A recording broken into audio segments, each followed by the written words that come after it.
Hello and welcome to the golden morning. यार, अशीच ऊन आपल्या चेहऱ्यावर पडत राहिली तर माणूस किती सुंदर दिसेल यार एनी टाईम.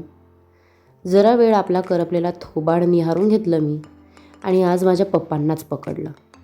मी त्यांना पाऊट शिकवते म्हटलं तर तेच मला पाऊट शिकवून गेलेत.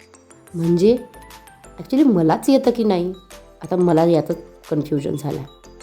आता जरा वेळ उन्हात बसते म्हटलं तर मोबाईल हातात पकडताच या पोरांचं इन्व्हॉल्वमेंट जास्त गरजेचं असतं. म्हणजे मी कमी आणि हे पोरच जास्त.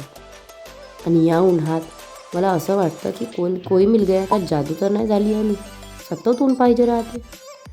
तर उन्हात बसण्याच्या नादात मी माहिती आहे माझा पसारा घेऊन बसते आणि ऊन जरा जास्तच अंगावर वाटली तर चटचट माहिती आहे अंगाला लासायला लागली आणि मग कुजबुज करायला लागला. जाऊ दे म्हटलं यार, थोडा वेळ आराम करावा. तर काय, हे गल्लोगल्लीत हिंडणारे पोंगाडे म्हणजे इलेक्शन आहे तोपर्यंत यांनी हिंडणं गरजेचं असतं आणि एकदा का इलेक्शन ठरलं तर हे वाकूनही पाहत नाहीत आपल्या घरी. सायंकाळी आम्ही सर्वांनी आज भेटायचं ठरवलं. तर हे आमचे सस्ते डान्सर्स. आम्ही सर्व इथे भेटलो तर ठीक, पण या महाशयानी माहिती नाही मला जो पाहून किंवा काहून हात जोडला.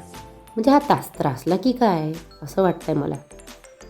सायंकाळी कालची रेमेडी मला माझ्या मुलीवर पुन्हा इम्प्लिमेंट करून घ्यायची होती, पण आज तिने नखरे केले. आज काही ती खाल्ली नाही तिने. जाऊ दे म्हटलं, जास्त उगाच त्रास नाही द्यावा. सायंकाळी म्हणजे रात्रीला पुन्हा आपलं काम घेऊन बसतं. आता हे झालं तर व्यवस्थित, बट माहीत नाही क्लायंटला आवडते की नाही. आणि मी ट्राय केलं तर माझ्या मुलीने म्हणायचं नको का की मम्मी मलाही ट्राय करायला दे. तर काय, माझ्या घरगुती मॉडेलला मी ट्राय करून दिलंच. चला तर मग आमचं हे काम तर सुरू राहणार. भेटूया उद्याच्या ब्लॉगमध्ये. टाटा.